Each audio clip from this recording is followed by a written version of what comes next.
4, 3, 2, 1. Hey, everybody, it's Stephanie Courtney again with The Learning Project, sending you strength and love. You guys, I have another segment of Girl, Get a Doula, okay?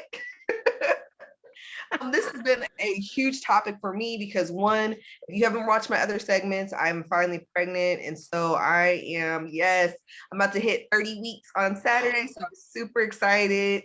And so I wanted to talk to you guys about this topic of doula. What is a doula? Sharing experiences and stories so that you can really think about your journey and what does it really mean to have somebody step alongside of you to help you through this amazing journey. And sometimes it's a hard journey. And so I definitely want to share my experience. And I definitely have an amazing person coming. You guys probably seen her before, Celia, Carey. She is going to be joining us today and sharing her experience with a doula. And we're going to be jumping into some really good conversation and good questions. And so, this is your time to learn. And we are eventually going to have an open segment where people can ask questions and really make comments about their experiences so that we can learn together. So, Celia, tell me a little bit about your experience and having a doula and why did you choose to get a doula? Listen, first off, thanks for having me. I'm so glad. First off, congratulations again because Thank you. come on, baby. Come on. I'm so excited about it. But I had looked into it and it's actually really, really fitting. I don't know when this is going to air, but today is Erykah Badu's birthday and she is a very well-known doula. She's a famous doula and she became a doula after being famous because she has this passion for birth, right? Yes. And for Happy birthday, supporting Erykah. women. We love you. So love Erykah Badu, and I'm in Dallas, Texas, so that's where she's from. So that kind of was my introduction, like for real. Knowing that Erykah Badu was a doula, it kind of like intrigued me, and I started like looking it up, like what is a doula and how is that different from a midwife, right? Yeah. And after reading like that, a doula is literally a woman's support. Like they are there to advocate, to be there for a woman. I was like, I'm interested in this because the history of this country does not treat Black women well, especially in labor. No. And so knowing that I'm in Texas in a place where it just depends on what doctor I get. I might get a doctor that loves Black folks. I might get a doctor that doesn't. I mean, it really depends and it's that serious down here. It's And true. so it was important to me to be in a hospital that supported me having a doula because some hospitals don't like that and they don't like you having an advocate there for you. And so it was important to me to have a hospital that supported a doula. And it was important to me to find a woman who understood the process, knew how to support. And it was important to me that she was of color, specifically Black. Yes. And so I started looking, I started Googling. For the reference, I had my son in July of 2014. So it's been some years since I've had a doula, but I reached out and found a doula. Her name was Nikki Knowles. She actually was the doula for, what is her name? She was she in Destiny's Child? She was on one of those shows recently, and her doula was my doula. I cannot think of her name, but my doula has gotten famous. No, she's not famous, but she's a midwife now. But she was an amazing doula, and I just felt like I needed support in the system. Like knowing that I didn't really want to have a hospital birth to begin with. Yeah. I really wanted to go to a birthing center or even venture to try at home. But I decided because I found a hospital that was really supportive of doulas and mothers, I went with Baylor here in Dallas. Okay. And question for you. How did you find out about the place where you chose to do your birthing? From my doula. My doula was everything. With all the information. She was everything. And I got a doula early in my pregnancy. I think I hired her on at maybe I was like 3 or 4 months pregnant. Like as soon as I knew that I was pregnant, I reached out and she really worked with me like financially, like, she didn't have to, but I was like poor at the time. I'm not poor anymore. Thank the Lord. Man, but, can I just put a pin in that? I think that is a huge myth that in order to get a doula, you have to have a lot of money. Like these doulas out here are all about partnering and really making your experience amazing. So I'm actually glad you said that because it's a thing and people think it's definitely a myth. It's a stigma and people shy away from it because they think it's going to cost too much. Listen, these women love the work so much. They're willing to usually work with you, but not to say that, but they're worth so much more. Like Yeah. she was worth more than what I paid. She was a wealth of information when it came from breastfeeding to finding a hospital to breastfeeding support to postpartum support. She came and supported me at home.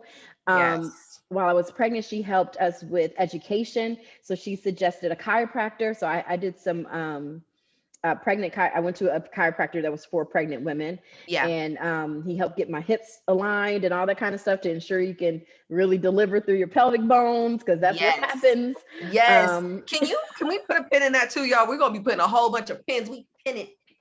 Dot, dot, dot, location. Beep, beep, beep, beep. So what chiropractor? So this is something that I'm actually getting ready to do, is use a chiropractor.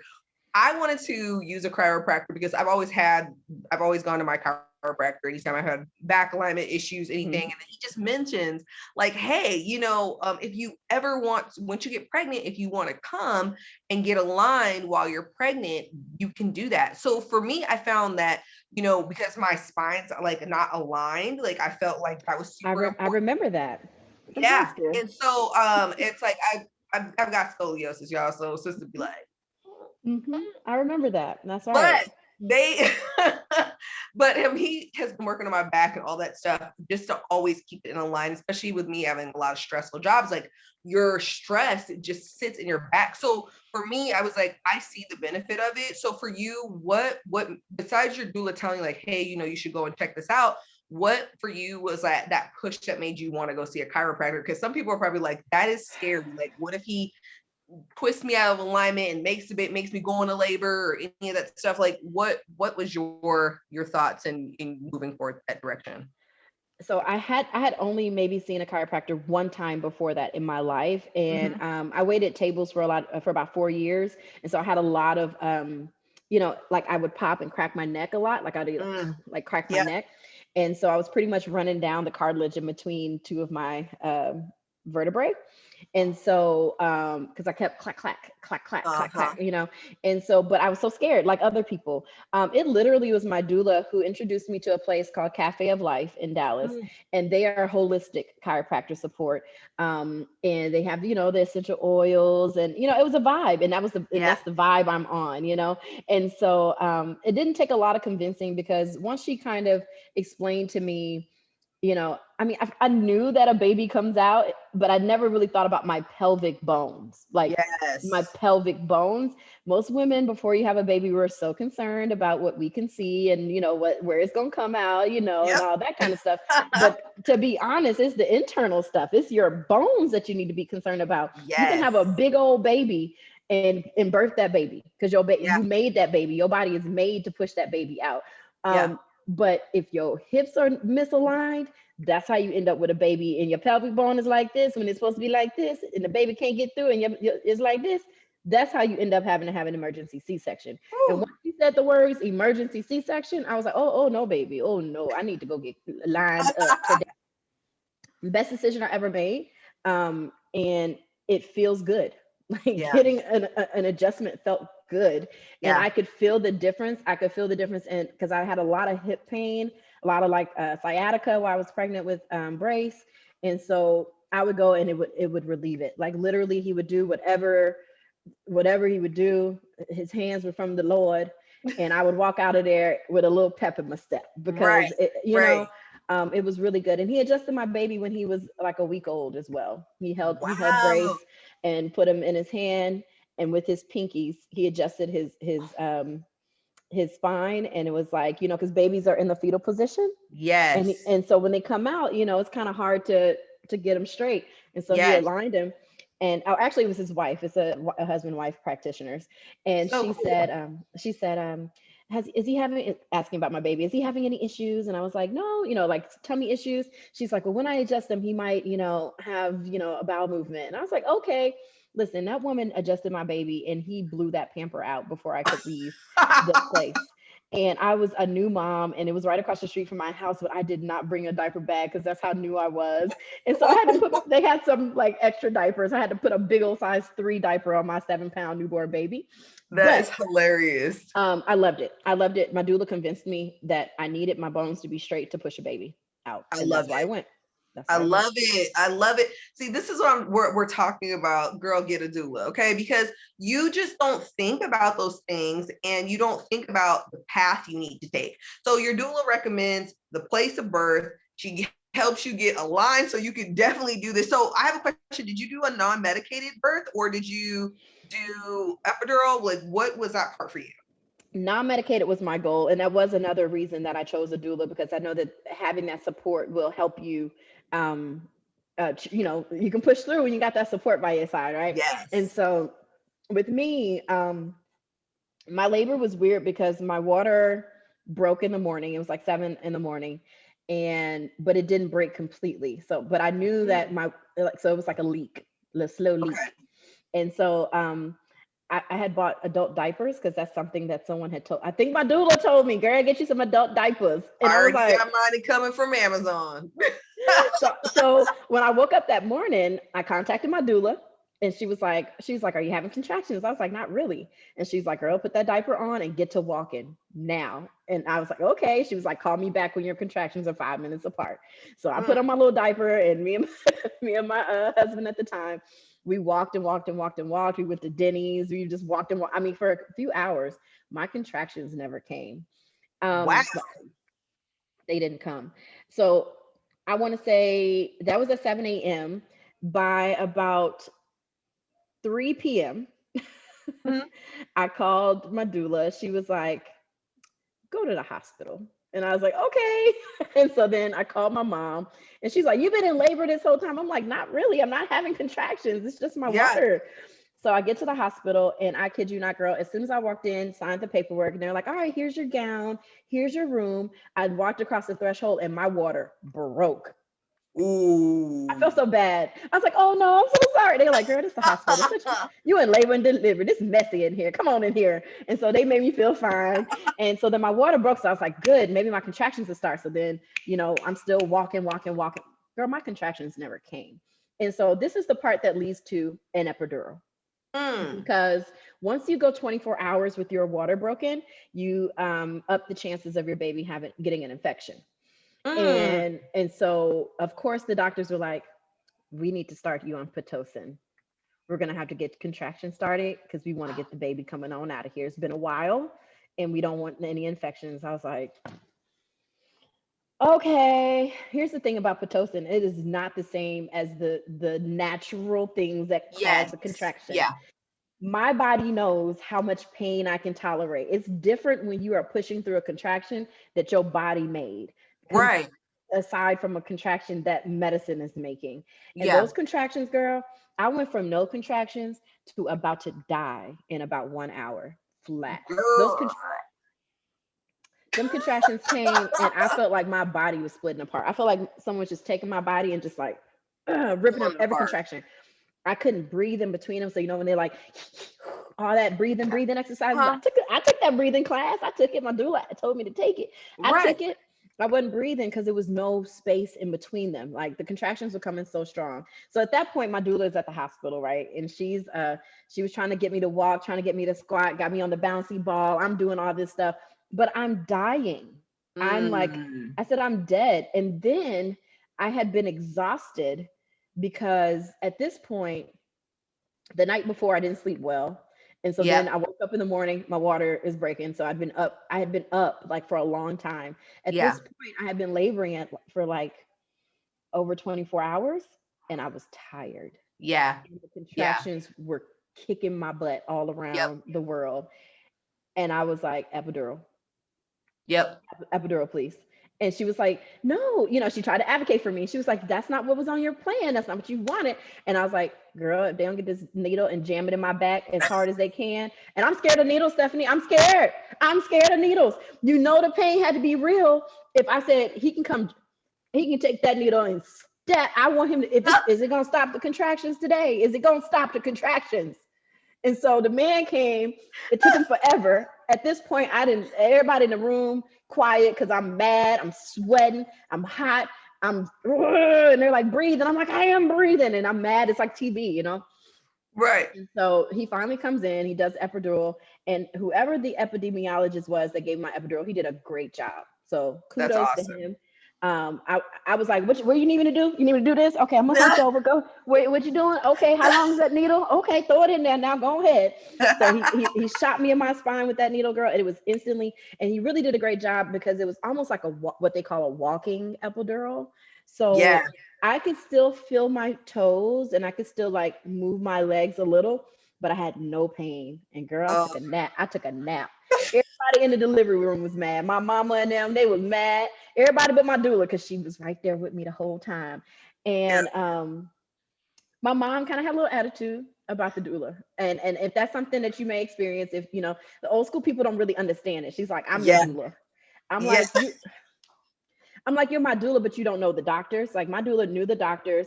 My actual doctor who was with me my whole pregnancy was on vacation, girl. So I Oh, got another. So I got another doctor, but it ended up being a blessing in disguise. I got a doctor named Dr. Gumby, and he was an OG. He's an OG. He's oh, actually the doctor that did the first delivery of a baby from a uterus transplant that was in the news recently. yeah. Dr. Gumby delivered that baby. He delivered my baby too. And so Hmm. he was You on look call all that night. celebrity status on your birth, but oh, your whole birth journey. I lucked up. I lucked up. And so he happened to be the doctor on call that night. And he was so respectful of my wishes of not having a C-section because it almost came to that. My Mm. baby's heart rate dropped extremely low. After I got the epidural, I fell asleep. I got some good sleep. Ooh, some good sleep. And then, you know, they keep the heart rate, you know, you usually can hear your baby's heart rate is like, boom, boom, boom, boom, boom, like really Yeah. fast. And so I woke up out of my little slumber and I noticed the doctor standing there, the nurses, they're all looking at the monitor and they're like, they had turned it down. So I can't hear his heart rate, my baby's heartbeat. And I'm like, what are they doing? Right. So I woke up, I'm like, what y'all doing? What's happening? All of a sudden the nurses moving fast, girl. The nurses start moving fast. They start rolling me over like this on my side, turn this way. They're pushing my body. And then they're looking at the monitor. They turn me this way. They're looking at the monitor. I'm like, what's going on? Like, what's happening? And so Dr. Gumby was like, well, your baby's heart rate has dropped extremely low. And we're very concerned that since your water broke, he may just be laying on the umbilical cord and he's not getting the oxygen that he needs at this Yeah. time. Girl, thank the Lord for the prenatal yoga class I took. Because Mm. I said, so he needs more room in there? And they were like, yeah. I said, well, I can get up on hands and knees. Here go my baby. And there he is. I said, I can get up on my hands and knees because the yoga instructor said that opens up, like that makes your belly drop Yes. and it gives room. So I was like, if Yeah. he's laying on his umbilical cord, I could do that. They're like, are you sure? But because my epidural was so good, I could feel my legs. I was like, sure. So I got up, girl. Hold on 1 second, baby. I got up, propped myself up, hands and knees, and then I got like a little pillow and I stayed like that for a couple hours.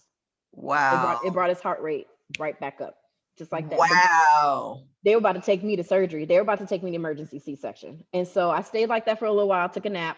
And then and my poor doula, sis was there the whole time, holding it down, helping me get into these positions, everything. And I just want to put a pin right there as well, because, you know, when you are going through the process of birth and labor, a lot of times, you know, your person that you have with you may not be prepared.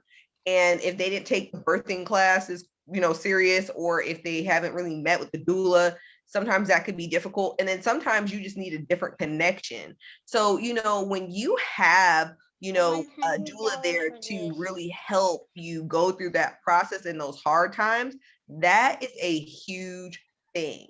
And so I love the idea of her being like, okay, let's try this. Let's do this. Let's do this. Let's do that. They are like your brain and they're like helping you problem solve. And I think that's the power of having a doula and having someone that has seen a lot of different scenarios that they can bring up. I do want to say this, you guys, if you haven't seen my last segment, this is called The Birth Partner. My husband and I are using this. My doula Dominique Wallace, who is bomb.com, recommended this book. We're going through it together, and it's just really helping both of us prepare for what's to come, because right now with COVID-19, they're only allowing you and your what your partner to be in the room. And it depends on where you live too. I'm in Washington State, so we have really strict regulations right now. But that was a hard thing for me, because like you were talking about like your mom and everybody was there. I'm like, I want them to be there. And they can't be there. She said, you don't want that. You don't want that. And so, my doula there, because she's licensed, they're allowing her to come in, which has been a huge relief for me, because I'm like, even though I've been a part of a lot of births and helped people with certain things, my husband, this is the first birth he's been a part of. And I don't like, at first I was like, I do not trust him to be in there by myself. Yeah. I mean, I was not feeling it. I was not feeling it. But I had to learn that, this was an alternative, and this was something I could tap into, which was a doula. So you're going into all these positions. She's telling you what positions to get into.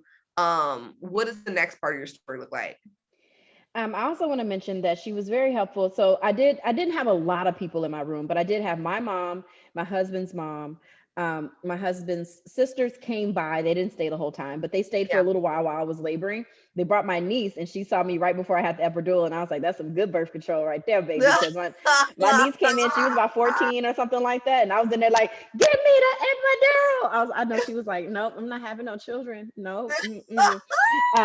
She came in there, but it was at one point where, and no offense to if they watch this, where my mother-in-law and my mama was real quiet, but my mother-in-law was being very concerned. She just went, are you okay? And it was annoying me a little bit. And I didn't want to say that, to my mother-in-law. That's rude. And so my doula stepped in, baby. She did not mind being rude at all, because she's my advocate. You know what I'm saying? And so she suggested to me and my husband at the time to go into the restroom and labor on the toilet. She gave us some essential oils, and she was like, she told him to just, help, try to get the contractions going, things like that. She gave us some pointers, which include nipple stimulation. If you didn't know that gets, gets contractions going. And so we were just in the darkness in the bathroom, and we were just laughing. Me and my husband had a good moment together, laughing at our mothers bothering us to death during the labor. And so my doula was just really good with sticking up for me. And even I could tell with her being there, that's the reason why my doctor didn't take me for emergency C-section right away. I think if I had not had her there, he would have been like, yeah, we know you ain't trying to have a C-section, but let's go. And I think, with her being there, I think she was behind the scenes, because I was too busy in pain. I know she was saying Celia does not want a C-section. She does not want a C-section. She wants as much as possible to have a vaginal birth, and that is on her birth plan, and that's what I'm going to fight for. And she fought for me, honey. She fought for me. And so once I got the contractions under control, and once I was up on the hands and knees for a while, I fell asleep like that. His heart rate came back, and then the doctor was like, let me check you, because it had been hours now. It had taken me a good old sleep. Everybody was so mad. They was like, because the contractions were coming so fast, everyone thought the baby was about to be here. But I fell asleep for like 5 hours, right? So when I woke up, the doc came in, he checked me, he was like, it's time to push. And I was like, what? Okay. So I had my doula on my left side, I had my husband on the right side. The mamas and them was just like looking, and I pushed, girl. I pushed maybe, and she like helped me know how to push. She's like, I know you can't feel it all, but she's like, from your stomach muscles, like from your abs, like, and bear down.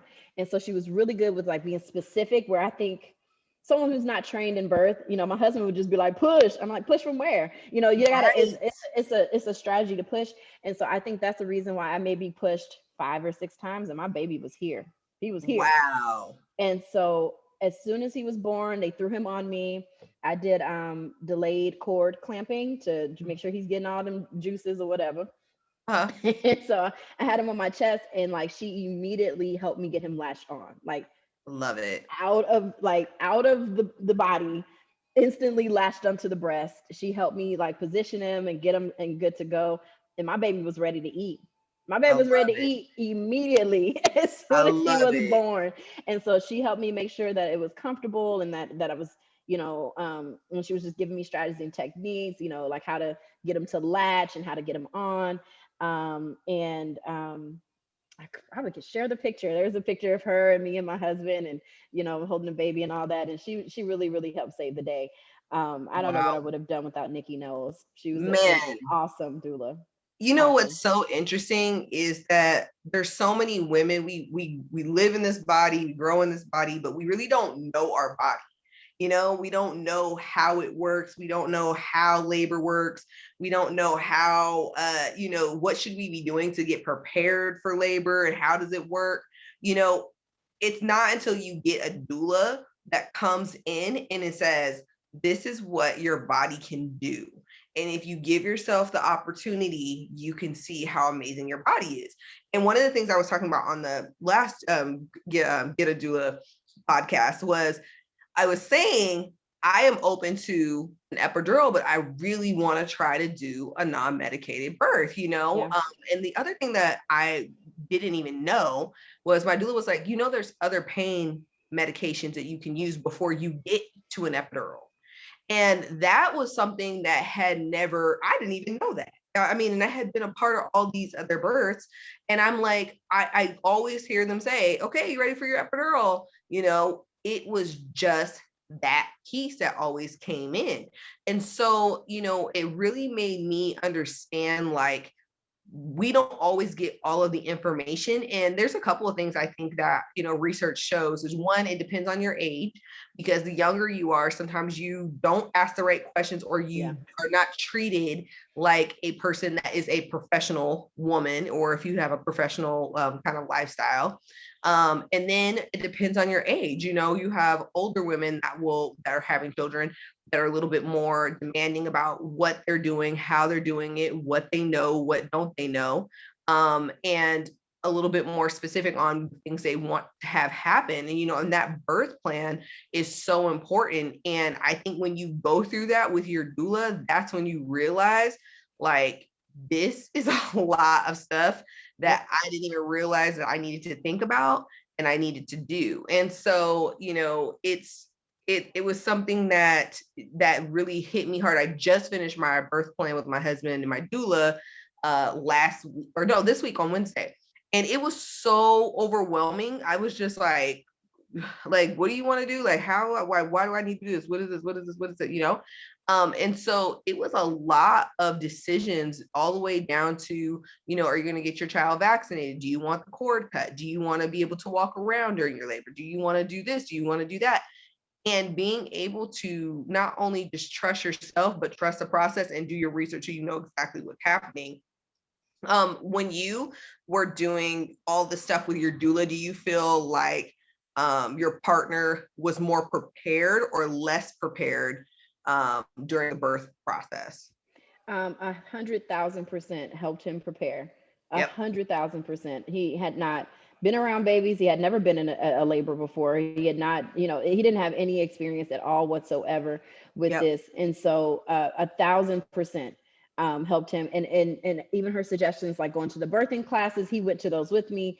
Like you said, the book that your doula suggested, like those suggestions are priceless. Like, Yeah. and I don't know, as you were talking, it just made me think, man, that half of the population births babies. Yeah. And we are not educated on that anywhere. Mm-mm. It Mm-mm. should be a full class for men and women, for And boys women. and girls. Yes. And, Yes. and this country is so caught up on, oh no, we don't want it to be sex ed, and we don't want to teach children the correct terminology. But it's like, there's so much power in it. I felt Yeah. empowered in my birth. I really did feel Yeah. empowered because I made these decisions. I made these choices, which brings me to the placenta. Yeah. I didn't know Mm, nothing about no placenta, like for real. mm. And it was embarrassing because Yes. I consider myself an educated woman. Like, and I'm older. Like you said, I was 29, 30 years old when I had my Yeah. son, in case y'all want to know and nosy Hey, selves. she's And looking so good. I was 30 when I had him. And so I'm an educator. So Yeah. I was embarrassed that it was things I didn't know about myself, about me, about my body. And Yes. it was almost like a shock. Like, So learning about the placenta, the afterbirth, right? And that Mhm. I was interested in getting it encapsulated. I know some people Yeah. have eaten it and this, that, and the other, but I wanted to send it off to be dried and put into little capsules because it Yep. helps with milk production and helps with fighting off postpartum depression. It helps with nutrients for your baby, helps with nutrients for yourself. It helps regenerate everything, helps Yeah. with your hair if you still want to have the hair, because my hair fell out after I had my baby. So we ain't gonna talk about that right now. This ain't this space. But and I wanted to do that. And that's when I realized it was illegal in the state of Texas. And so my doula Mm. helped me. I signed all types of bills to get it passed because they treat in Texas the afterbirth as Yeah. the same way you would treat like a miscarried baby or Mm. um, or stillbirth. And Yeah. so even though there's two different things, in order to get my placenta, I would have had to hire a funeral director to come get it. And it was a whole process, and I had to sign a whole bunch of paperwork. So What? I didn't do it. I didn't get my placenta. So, okay, Um, so I just have to, that is so interesting to me because I've never heard that.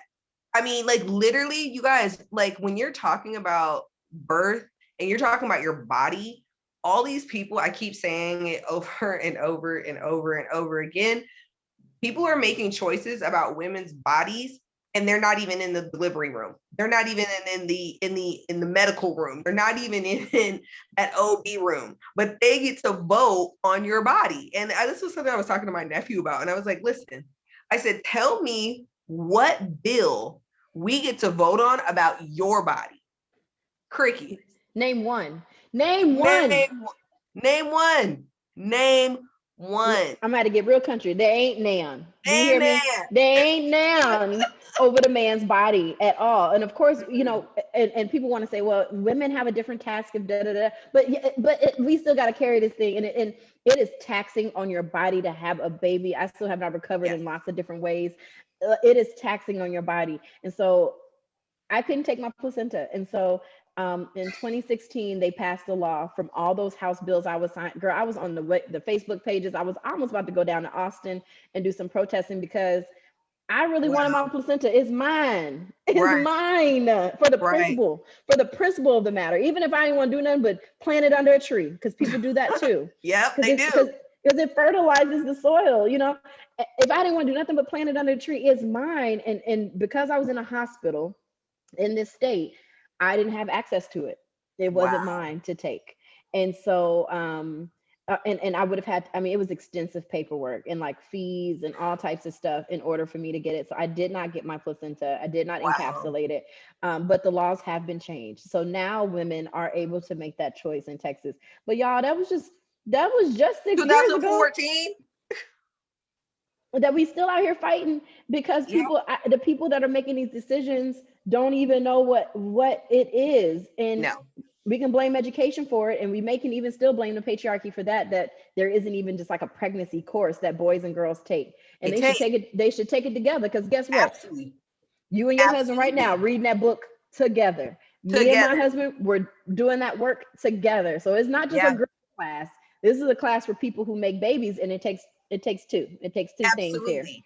Absolutely. So And it's so true because there's so much conversation about birth control, being abstinent, but there's this, and I talked about a little bit on the last podcast as well, is there's this dark cloud about labor. And especially depending on like what kind of a spiritual vein or journey you're in, it goes back to that, but those biblical principles of Eve ate the apple or the fruit and she's cursed, and now you have these pains of the labor and blah blah blah.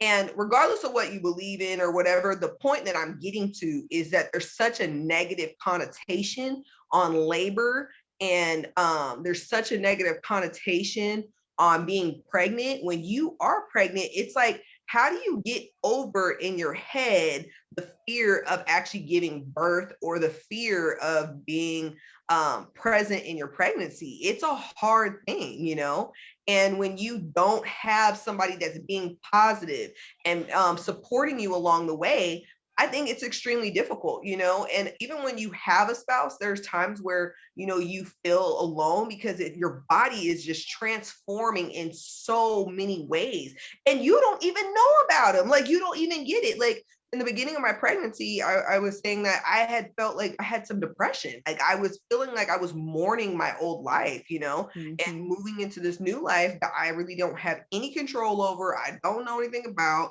I'm not really sure about. And, how well am I going to do in this? It was so many key points for me that I was struggling with. I didn't even know that was normal. I had only heard about, after you have the baby, postpartum and things Postpartum, like that. yeah. But you don't learn these little things in the beginning of your pregnancy. And so having a doula really helps with that, and especially for people that are going through their pregnancy by themselves. I really suggest getting a doula because doulas come in all forms. And one of the things that I learned once I got a doula, doulas can help you before, after, during pregnancy, and even if you have a loss, or while you're going through infertility, there are doulas that help you go through that process so you can mentally prepare for all of the journey that you're trying to go on to.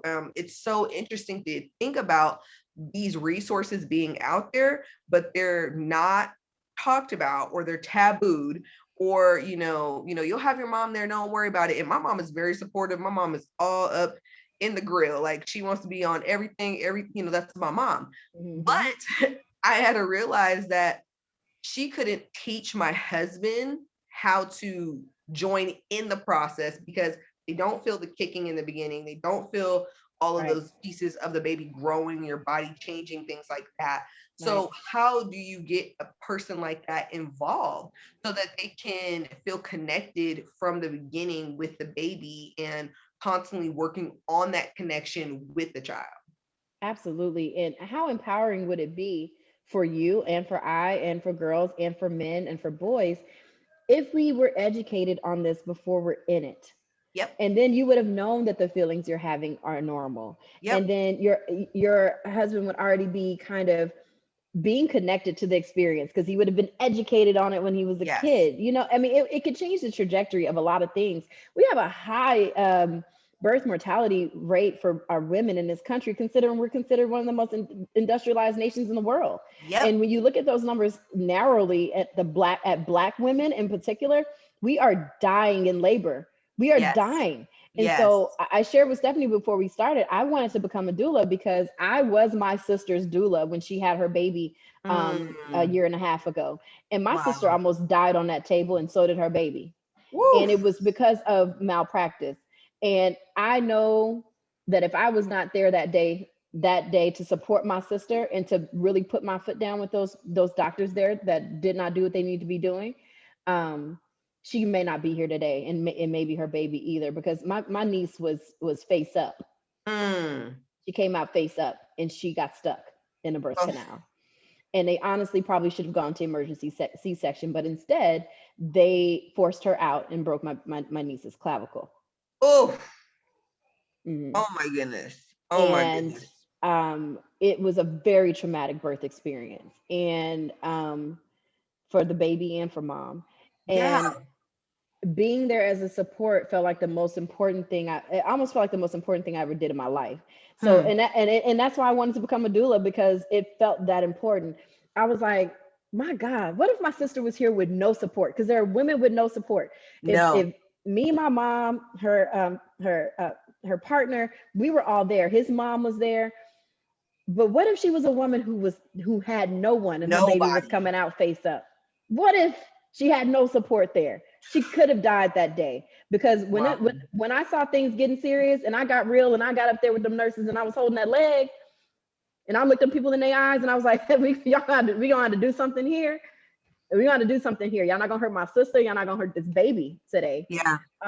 It got that serious in the labor in the room, and I can't think of anything more important to our world than supporting women having babies. Yep. That's it, for humanity's sake. Yeah. That's it. It's a real thing. And we were literally looking at some statistics from around the world. The United States has the highest mortality death rate among the mother and the child. Why is that? How can we be that developed and think we know that much, and we're not even able to control that? And a lot of people say, the reason why is because of the stress rate and all of these different things that come along with being pregnant. Granted, I agree. So what are we going to do about that? I'm in a lot of like little groups or whatever, and women are talking about, man, this is, going to work and being stressed out and all this other stuff. There's no support. Then, you're trying to take time off. You're worried about that. Am I going to be able to get paid? Am I going to be able to pay my bills? Am I going to be able to do this? Can I afford it? There's all of these different pieces that come into play. And like, I even had to take myself back because I'm like, I have a support system, and I have, of course, my business, and, but there's a lot of women that, when they make that decision to have a child, there's other stressors that go along because they're like, what am I going to do? And so, it's they say that there's all these different statistics, but the biggest thing is we need better support systems during the birthing process. And for those that don't know, doulas cannot deliver. No. They cannot do medical advice. They can't do like those kind of things. Midwives, they're the ones that can deliver. They do medical examinations, all of those things. So, a lot of people are like, well, why do you need a midwife and a doula? Your doula is your person that you can call any time of day. You can walk this process with, you can connect with them, you can share with them. They're going to have a lot more time for you versus your midwife, who will have more time than a regular doctor. But I definitely will say, it's still going to be a tricky thing. It's still hard for people to figure out like what that balance looks like. And it's nothing like your doula being able to work with you even further out after you have the baby, and just like you said, in some pregnancies can be so traumatic. You don't know what you're going to get. You don't know what's going to happen. And I think for me, like even going through this process, like I'm such a planner and A-type personality. I'm like, I got to have this, I got to have that. But I'm like, my husband and I were literally talking about all the things that could happen. And he was just like, Stephanie, he's like, literally, there's nothing you can do. And, there's literally, all we can do is be so positive. So I'm constantly meditating, constantly doing visualization, thinking about how I want my birth to be, how I believe my birth's going to be, talking to my baby about her birthday and, her coming into the world and how she's going to be able to come into the world, and, not being afraid to come because mom and dad are going to be there, and we're going to, all of these conversations and things like that. And I even told somebody that was kind of weird for me. I was like, I'm not talking to my baby. That's weird. Talk to your baby. And so, but you have to do it. It comes into that part where it's like, this thing is so spiritual, it's physical, it's mental. It is more than what you know. And when you don't take care of yourself mentally and all that stuff, and you don't have a support system, that's where you fall into a lot of dark places. Like I was talking to my mother-in-law, she birthed both of her sons by my husband and his brother, they were twins, by herself with no medication, and I was like, wow. She was like, Stephanie, honestly, that wasn't even offered to me, back in that day. It was just something that women did. We just did the birthing process and we didn't think twice about it, Well, yeah, go ahead. That mortality rate, I would even venture further to say, the stress of this country, but also how capitalism, because there's no reason that there should be no reason that my bill after having my baby was $10,000. That should not be for a typical birth with an epidural vaginal delivery, should not be $10,000. And after my insurance, I was responsible for $3,000. Where that's just not the case in Canada. It's not and so when you look at how we have how doctors deliver babies in this country, there is capitalism behind it. And so when we wonder why moms and babies are dying, we have to look at some of the driving forces. That even the laying down on your back whole thing, that was not invented by women. Women labor standing up, baby. We want to take advantage of Yes. gravity. Gravity gonna help get Yes. the baby on down while we laying on our Yes. back. We laying on our back because it's more convenient for the doctor, right? And all Yes. these That C-sections, right? liability. C-sections, Hmm. C-sections, C-sections, because baby, that's a major surgery. So now Yeah. your bill is like 15K if you have a baby via C-section. And are cesareans necessary? Heck yeah. There are times my, Absolutely. my sister should have had a cesarean. That's Yeah. a situation there where her baby was not positioned to come out and got Yeah. stuck in her pelvic bones. And so I don't know, all that to say, education is key, as it is with everything else. And we really need to look at how we're educating people about birth, about reproduction, because in the state of Texas, we don't even have sex ed. We teach abstinence only in this big old state full of people. Wow. Wow. Abstinence only education in the state of Texas. Let your listeners know that. Mm. So And these are all key components. I mean, literally what you're talking about, like, it is all key components to labor. It's a lead up of, from the time you start your cycle all the way up, and women just do not know enough, and men don't know enough at how to all. position for their wife, Hell or yeah. their girlfriend or their partner, Yeah. whoever. They don't know how to do that. So if they don't know how to do it, they're feeling stuck. They're feeling like, you know what? I didn't know what to do, and I think that's the power of having support behind you and your Your partner. spouse. Yep. Your That partner. is key. And even when after the baby comes, you see a lot of people struggling with their relationship because of the transition between a Mm-hmm. child from being independent with two people doing your own thing to now having to be responsible for this child. Yeah. And so what tips do you have for our listeners today that go along with like taking care of yourself after you have a baby? Listen, okay. So my doula came and saw me after I'd gotten home.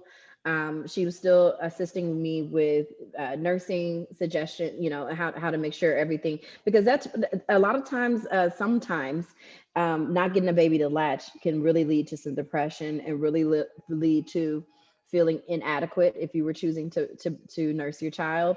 And so she was very, very good with that. Um, I don't know if I have the answers to that, Stephanie. I don't think I took good care of myself after having my baby. So Share I would share a little bit about what you feel like you didn't do good on as far as when not taking care of yourself. I went back to work 3 weeks postpartum, Mm, because I just gotten hired at a new job, and they hired me back. It was I teach, so they had hired me the school year before, and they didn't know I was pregnant when they hired mm, me. I was still small enough that yeah. they did not know I was pregnant when they hired me. So the school year, my baby was due July 21st. And I was like, okay, I had read that, a lot of times babies come like a week early or too early, especially your first pregnancy. So, he'll probably be here like July, like 10th or something. Baby, Uh-huh. my baby was a week late. He came July 27th. Okay. I was due on the 21st. He came on the 27th. So he was 6 days late. So I was scheduled, the school year was scheduled to start back August 14th. Mm. Um, and I just had my baby July 27th, which was due on the 21st, which I Oh, thought would come at least a week early. So I was counting that I would probably somewhere get 6 weeks, yeah. with that timeline.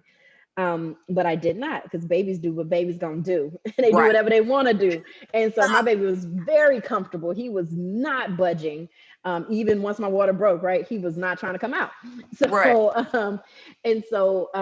I went back to work. I was 3 weeks postpartum. I was full-time nursing my baby. So he was only getting breast milk at that time. And I was like a little zombie at work. I was just a little, Mm. I had no idea what's going on, because I really just wanted to get back home to nurse my baby all day and take Yeah. care of him.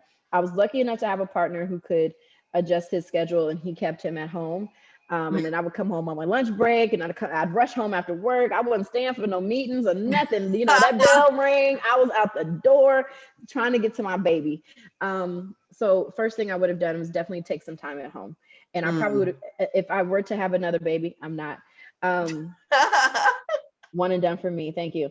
I would probably take longer than 6 weeks.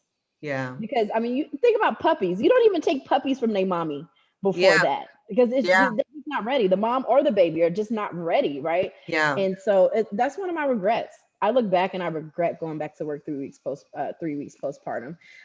So Mm. my suggestion to women is if you have the privilege, because in this country it's a privilege to have the money to take Yes. time off to keep your baby. Yes. If you are privileged enough to stay home 12 weeks. Milk it, FMLA it, milk it and stay home and literally milk it, like milk, literally stay home and keep your baby as long as you can, as Yeah. long as you can. I will never get that time back, and I'm not having any more Mm. children, and I'll never get that time back. Mm. Um, Aside from that, you know, my partner was also working too, so I didn't see him very much because he would keep the baby at home, and then when I would get home, he'd go to work, right? Yeah. And so, if I could do it again, if I had the privilege, if you have a partner that can be actually in the house with you or Hmm. someone. Hmm. My mom came and I was privileged enough to have her, but it wasn't like a daily basis, you know what I mean? Yeah. And so, the other piece of advice is, F them dishes in the sink. F that laundry. Like literally. Um, Ain't nobody got time to be keeping up no house and you got a whole baby right here. Make Right. sure that baby clothes is clean. That's all. Right. That's good. Make Right. sure his diaper is clean, and because it was a stress. And even Yeah. though I couldn't get to it, but then it was still a stress that I couldn't get to it. Yeah. You have to have an attitude that I'm doing something bigger right now. I'm doing Mm. something bigger right now. I'm literally caring for this human that has no one else that without me he could not make it. And Wow. so, moms have that guilt. Like my house was a mess, and so it was a guilt where I wish my house could have been a mess and I didn't have no guilt. So if I Right. could go back, because my house was a mess regardless. Right. So you know what I mean. So might as well not have the guilt because I feel like I should be able to do it all. I should be able to go back to work 3 weeks postpartum. I should be able to keep my baby fed and keep his diapers clean. I should be able to keep the dishes out the sink. I should be able to keep the laundry washed. I should keep the sheets changed. I should keep the windows clean, whatever, the Yeah. floors swept and mopped. And baby, Yeah. it just ain't that important right now. Because Mm-mm. rude awakening, your house ain't never gonna be the same as it was before you had the baby anyway. Ever. Never She ever. said, just in case you wanted to know. Because toddlers, you're gonna be having goldfish all over the house, little goldfish in your back seat. You're gonna have French fries and stuff. Whatever it is, or whatever your baby eating, if you're vegan, they're gonna have that too. They're gonna have them little chickpeas around the house. It don't stop, okay? And even Right. at 6 years old, right now, I'm looking around my house and I got cowboy boots, a truck, a helmet, a sword. We're gonna keep the camera right here, okay? Because they don't ever get back right once they and so rule number two, um, don't worry about them household chores, baby. Get to them when you Yeah. get to them. And if you're privileged enough, hire somebody. Yeah. And if you have any Yeah. loved ones who care for you and they're like, what can I do for you? Can you come wash my dishes? Like, Yep. ask for what you really need. Because people, when they say, what can I do for you? They want to buy a cute little onesie. I got 17,000 onesies from the baby shower. I need you to come help me. Like, can you come throw a load in the wash for me? Can you come get these towels Right. and fold them up? And it's got to Right. be practical like that. It's got to be practical. Don't be scared to order food. Order food and bring it home. You don't have to cook every night. Mm-mm.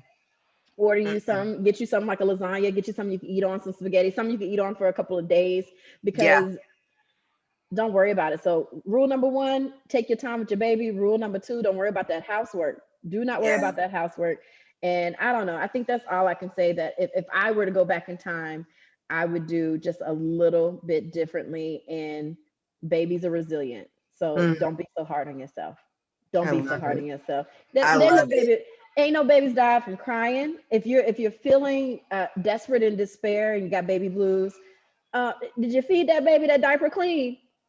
You play with them a little bit. You be Lay all them right. down, lay them down in that crib. Put them in that swing. Put them in that seat. Put them in that bouncy thing. Lay them down in there. Give them a binky if you're doing the binky. You're doing the pacifier. If you're not, then give them Yep. something, a blanket or something to soothe, and lay that baby down. Rub their Yeah. back and take your time. And if your Yeah. baby is crying, don't don't feel, and you've done all you can, don't feel bad. They'll eventually fall asleep. Yeah. And my Yep. son didn't have, he had no stamina. Baby, that baby cried for, I was like, because I was like really tired and I was fed up. I was like, I'm going to let him cry for 5 minutes. Like I put a timer. I said, I'm going to do 5 minutes and I'm going to let him cry. If at 5 minutes he's still crying, I'm going to strip him all out his clothes and try to figure out, because sometimes maybe something poking him. I don't know. So Yeah. in 5 minutes, if he's still crying, I'm going to strip him butt naked and give him a bath and figure out what's going on here. Like I was about to get desperate because he was crying. Yeah. Baby, I laid him in that crib. He cried. That timer got to about 2 minutes and he was asleep. He was so not used to crying. He had never cried before. He cried for 2 minutes and was like, whew, this is exhausting. And went to sleep. Because sometimes the baby is just exhausted. Sometimes the baby is just exhausted and they don't know what else to do but to cry. Yeah. They don't Yeah. know what else to do Yeah. to let you know I'm tired. They're Yeah. tired, so they're crying. So let them cry. They'll go to sleep. So that's my Oh, third piece of man. advice. Don't let your baby cry for hours, but let them cry a little bit. Right. It ain't gonna hurt. It's not It ain't gonna hurt. It Might is build not going to hurt. build their vocal cords up. They'll be good singers one day and Right. get you some money. For real. It's true. It's so true. And, you know, even when you're talking about all of these things that you can do just to better take care of yourself, a couple things that we talked about on our last podcast was making sure you have a plan for your care afterwards. And so I know typically doulas will stay with you afterwards for a little bit. Did your doula stay with you for a little bit afterwards? She visited me like 2 times at home. I think she came and saw me 2 times. She came like right after, like I think I got home and like the next day she came by just to make sure he was latching and that he was good and that I was good. And then I think she came like one more time after that, maybe like a week or so later, and she checked in on us. And then she was like, all right, well, this is it. And that was it. We're still friends on Facebook. Like I said, I was thinking of becoming a doula. So I reached out to her and was like, I want to be a doula. What did you do? She gave me information. She still is a wealth of information for free. You know what I mean? I don't reach out to her all the time, but you know, she told me what she did to become a doula. And I was about to do it. I just haven't gone through with it. But this is important work. I'm so glad you're doing this, Stephanie. Absolutely. I'm so glad that you shared your experience, because everybody's experience is so different. And I think that's the one thing that's so hard, is that your experiences are going to be so different. It's all about the tools that you have in your box. You know, if one way goes one way, you have a tool for that. You have another, one way goes another way, you have a tool for that. And sometimes the tool is, you know, this is the way it's going to be. I need to go with the flow, you know, and that is a very hard tool to use and being okay with, you know. Having an after plan and really making sure that you talk about what you might need after you have the baby is extremely important. And it's an extremely important thing to really be okay with whatever tools you have, but know that your doula is going to be your big toolbox that will be able to say, you can do this, you can do this, you can do this, you can do this, you can do this, you can do this, you can do this. And so that's the reason why I wanted to talk about this, about girl, get a doula, especially during COVID, because there's so many states that are still closed down and people do not have options to actually get support where they need it, or they can't have their family there, or they can't have, in some cases, you know, in Washington State, it was at one point you couldn't even have your spouse in the room with you. And so, or if you got COVID, they were taking babies from the mother during COVID, even during labor, you know, you had to wear a mask if you have COVID. So, you know, these are all different pieces that have affected labor and delivery and how people have had their experiences. So go ahead. I was going to add on, especially if you have a cesarean section, you really need to have that aftercare plan, because you're not able to lift.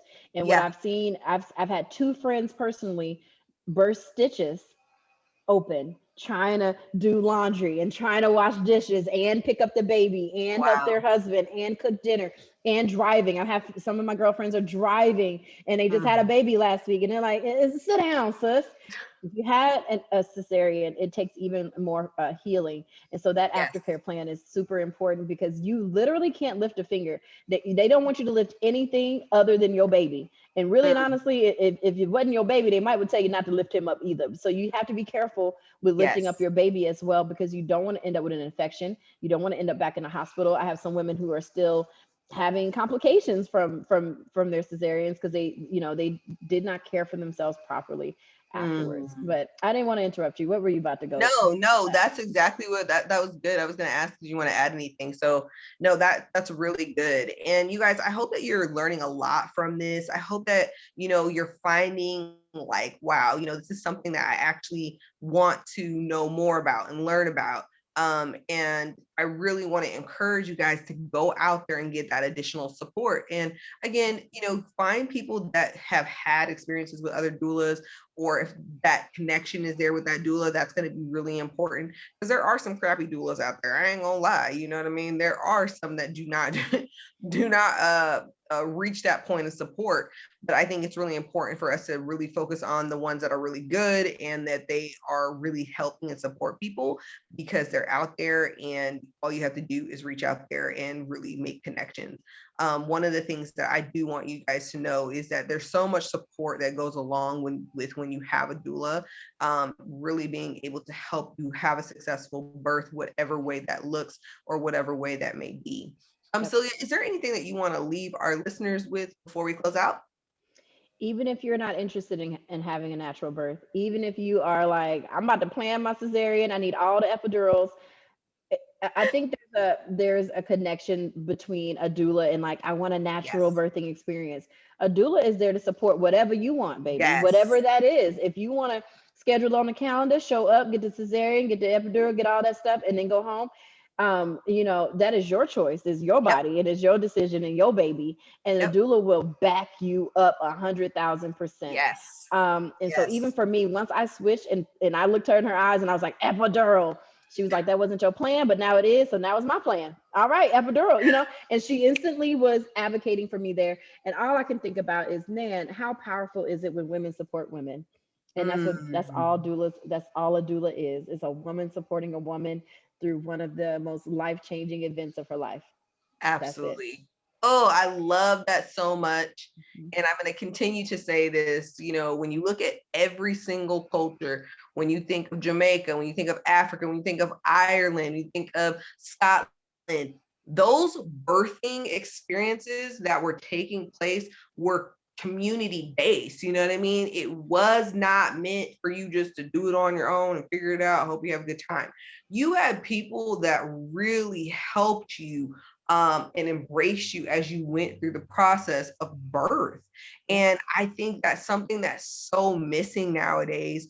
When it comes to the birthing experience, everything is so taboo, or you don't want to talk about that, or you don't want to introduce your kids to that. But then we look at Mhm. these absentee fathers because they don't feel connected during the birth time, or Yep. you have like a mother that's dealing with so much, they feel like they're the oddball out, and Yep. their story's so common. Mhm. Those are the things that isolate us and make us feel like we can't be a part of this. So you guys, I want to thank you so much for joining me and Celia during this time. Celia, where can people find you if they wanted to connect with you? Girl, I'm on Facebook, Celia Carey. I'm on Instagram as Miss Carey, baby. Hey. You can find me. I'm not on Twitter. I'm on Clubhouse, but not enough. But really, you can find me teaching children. That's what I do. So, I love it. I love it. thanks for having me on. You can find me at Maroon Arts and Culture as well, maroonarts.com. But that's it. That's it. I love it. You guys will have all of her information available so you can connect if you have questions or you want to invite her out to an event. You guys, I want to thank you so much for watching the Learning Project, Sending Strength and Love. You guys, please make sure that you follow us on Facebook and Instagram, as well as TikTok. You guys, we have a little bit there too. We want to thank you so much, and we're sending you all the strength and love. And until next time, you guys, I'll see you later. Bye. Bye.